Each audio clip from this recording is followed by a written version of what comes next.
की आपल्याला माहिती आहे सभागृहात होणाऱ्या कामकाजा संदर्भात आपण बीएससी मध्ये संपूर्ण चर्चा करतो आणि सहमताने आपण निर्णय घेतो.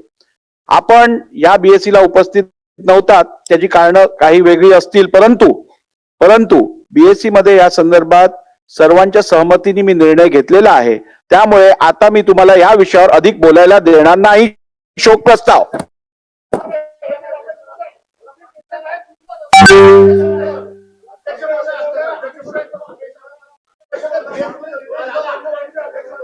बसून घ्या. भास्कररावांना बोलू द्या. बसून घ्या. बोला.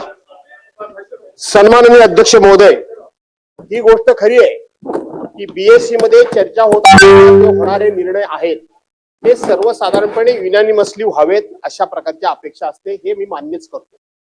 दुसरी गोष्ट, मला हाही नियम माहित आहे, सर्वसाधारणपणे बीएससी मध्ये झालेली चर्चा येऊन बाहेर बोलायचं नसतं, हेही मला माहिती आहे, तरी मी बोललो, हेही मी मान्य करतो.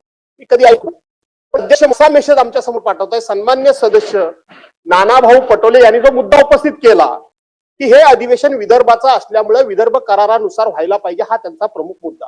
ठीक आहे, त्याच्यावर आपण निर्णय देणार, पण आपण असा मेसेज पाठवला की आम्ही तिथं ह्या सगळ्या गोष्टीला मान्यता दिलेली, आम्ही आमचं मत तिथं मांडलेलं आहे की 8 ते 19 पर्यंत व्हावं, हा आम्ही आग्रह केला.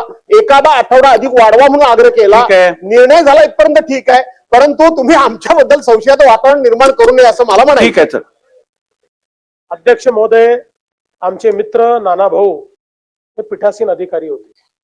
ते असं म्हणतात, घाईघाईने तुम्ही पुरवणी मागण्या टाकताय, घाईघाईने तुम्ही अध्यादेश टाकताय, घाईघाईने तुम्ही विधेयक टाकताय.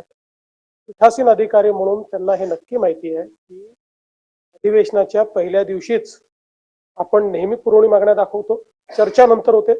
पहिल्या दिवशीच जे विधेयक आपल्याला त्या ठिकाणी मान्य करायचे आहे त्याचं इंट्रोडक्शन पहिल्या दिवशीच होतं आणि अध्यादेश तर पहिल्या दिवशी दाखवले पाहिजेत, हा नियम आहे.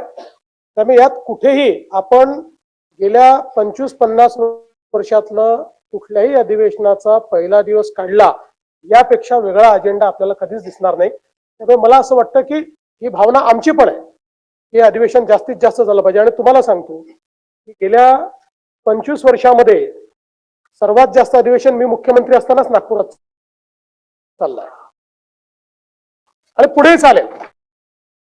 आता आपल्यालाच माहिती आहे आचारसंहिता पुढे कधी आचारसंहिता होऊ शकते.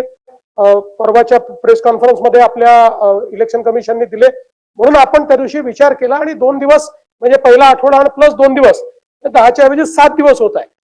हे पुढच्या वर्षी कम्पन्सेट करून टाकू.